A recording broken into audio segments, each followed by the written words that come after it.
Hi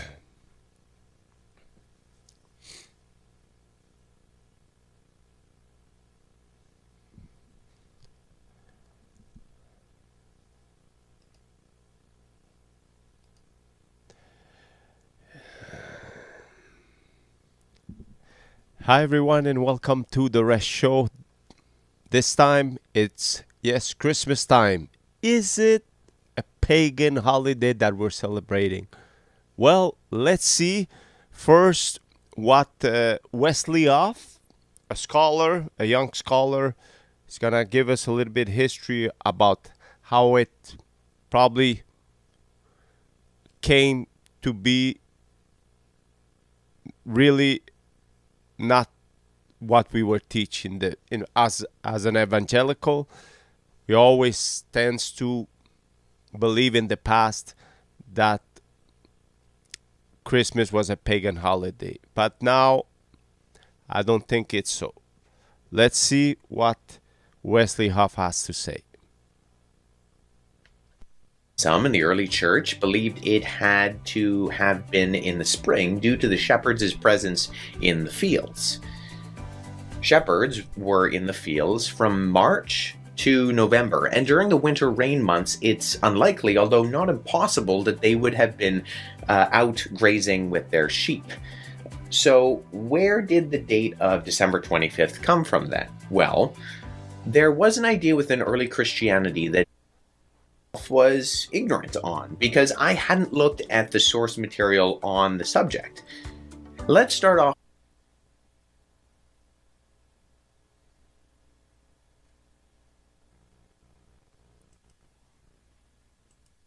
looked at the source material on the subject.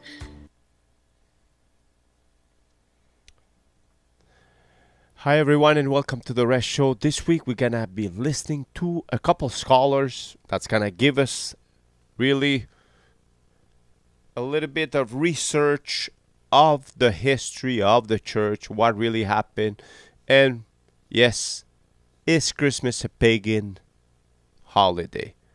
Let's find out. Let's start with Wesley Huff. He's gonna give us a little bit of a history of that holiday. Let's check him out. Let's start off with some of the most common accusations and objections I see. The first, and probably the most talked about, is the date of Christmas itself. It's often asserted that the date of December 25th was already a common one used in ancient Near East and Greco-Roman world.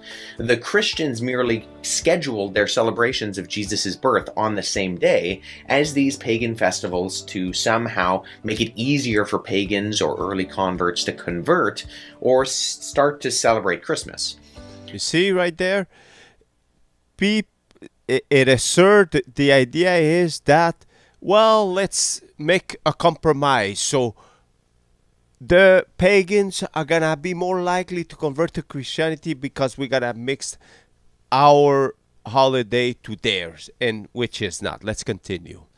Apart from the fact that I wouldn't even have that big of an issue with this concept if it was true, when you really dig into the sources on what these festivals were when they happened, the argument starts to fall apart. The leading contender for this argument is the Roman festival of Sol Invictus, the festival of the unconquered sun. It's not until the middle of the 4th century that anyone makes the connection of Sol Invictus to December 25th, and earlier inscriptions are inconsistent, placing Sol Invictus throughout August, October, and early December. Christians, on the other hand, had already pinpointed December 25th as the date they thought Jesus was born, decades before any of this. I'll go into more detail in a little bit as to the reasons behind all of that, but Sextus Julius Africanus in the late 2nd and early 3rd century had already made that conclusion, and we have some early evidence that Christians were acknowledging it as such. You see, 2nd and 3rd century, Julius Africanus already mentioned that they were celebrating Christmas around that time.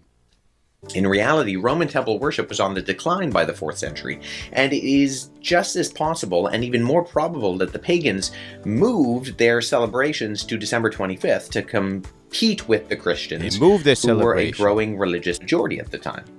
In fact, Pliny the Younger in the early 2nd century had already noted, potentially a little bit hyperbolically, that the Roman temples were being forsaken due to so many Christian converts. And Emperor Julian, who was emperor for 3 years in the 4th century, grew frustrated with the lack of Roman religious devotion to idols in his time and blames the Christians specifically for this pagan crisis of faith. In his work, The Origins of the Liturgical Year, historian Thomas Taylor says this exact thing when he states that it is more likely the Roman Emperor Aurelian placed Sol Invictus on December 25th to compete with the growing rate of Christianity. You see? You hear that? That is the other way around.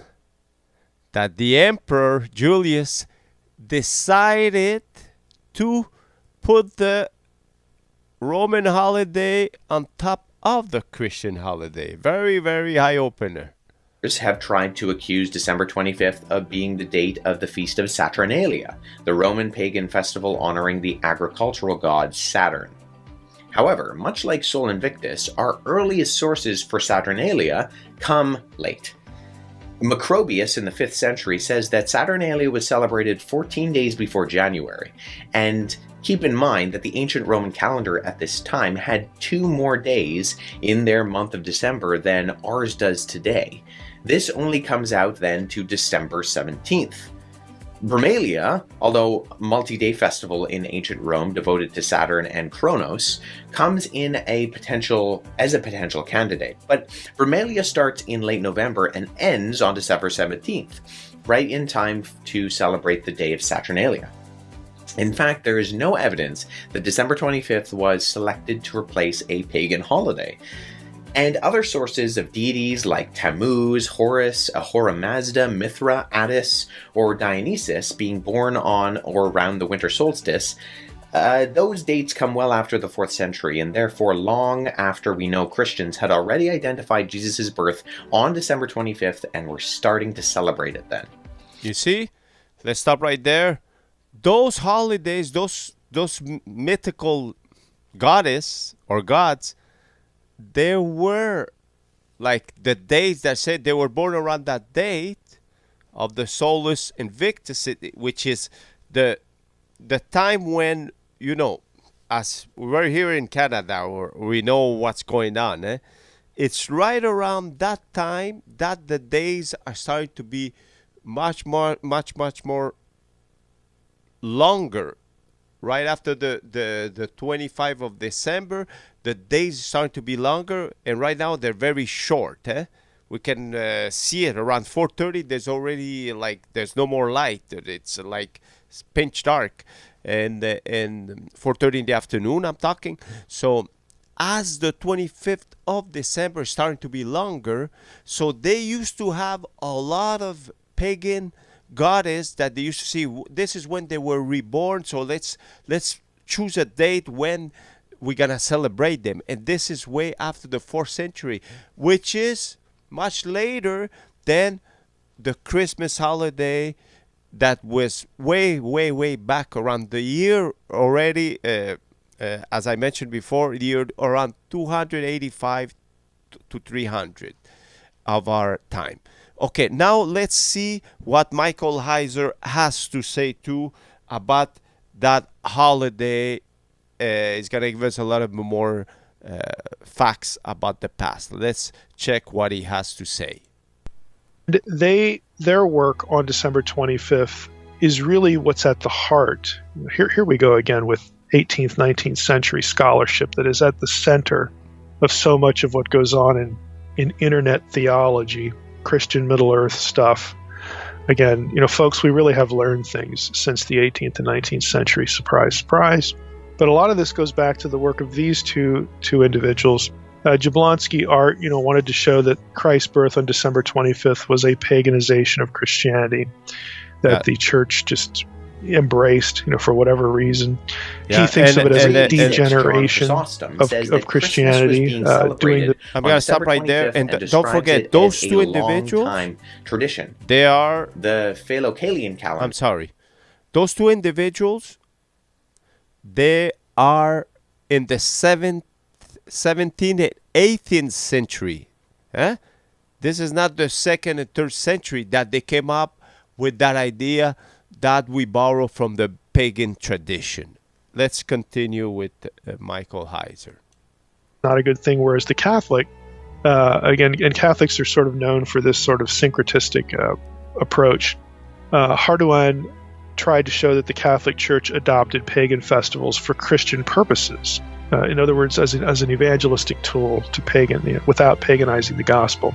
Now, the author of our internet article is going to object to this. He's just telling us that, hey, this idea that Christians stole the date comes from Jablonski and Hardouin, Protestants and the Catholic 17th, 18th centuries. There's 1700s, 1800s, and onwards. So this is how he starts his article. This is where it comes from. Now, he writes elsewhere, in the Julian calendar, created in 45 BC under Julius Caesar, the winter solstice fell on December 25th, and therefore it seemed obvious to Jablonski and Hardouin that the day must have had a pagan significance before it had a Christian one. But in fact, the date had no religious significance in the Roman pagan festival calendar before Aurelian's time, nor did the cult of the sun play a prominent role in Rome before him. And that was a direct quote. So then he goes and he talks about Aurelian a little bit. There were 2 temples of the sun in Rome that were actually supposed to be maintained by the clan that Aurelian was part of. But it didn't have a direct December 25th attachment to that cult. Both of those cults of the sun fell into neglect in the 2nd century. As a result of some different things going on religiously, specifically connected to Mithraism, that became more popular than these cults of the sun. And back to the article, to quote again, he writes, as things actually happened, Aurelian, who ruled from 270 until his assassination in 275, was hostile to Christianity and appears to have promoted the establishment of the festival of the birth of the unconquered sun as a device to unify the various pagan cults of the Roman Empire around a commemoration of the annual rebirth of the sun. Let's stop right there. You see, it's Aurelian that started to say, okay, let's put that festival, and this is the year 270, 275. They started to put that festival of the reborn son of the Roman Empire to that date, and to compete against that practicing that was already made by the Christians. Let's continue. A new feast. He intended the beginning of the lengthening of the daylight and the arresting of the lengthening of darkness on December 25th to be a symbol of the hoped-for rebirth or perpetual rejuvenation of the Roman Empire, there you go, resulting from the maintenance of the worship of the gods whose tutelage, the Romans thought, had brought Rome to greatness and world rule. If it co-opted a Christian celebration, so much the better, because he hated Christians. Okay, they hated Christians, so they decided to do it on the same day. Going to argue is that it was actually the other way around. That Aurelian stole the date from Christians, not that Christians stole the date from pagans. Aurelian stole the date from Christians, not the other way around. And there's a good deal of evidence that that he marshals, that this is indeed the case, that this is not a pagan date.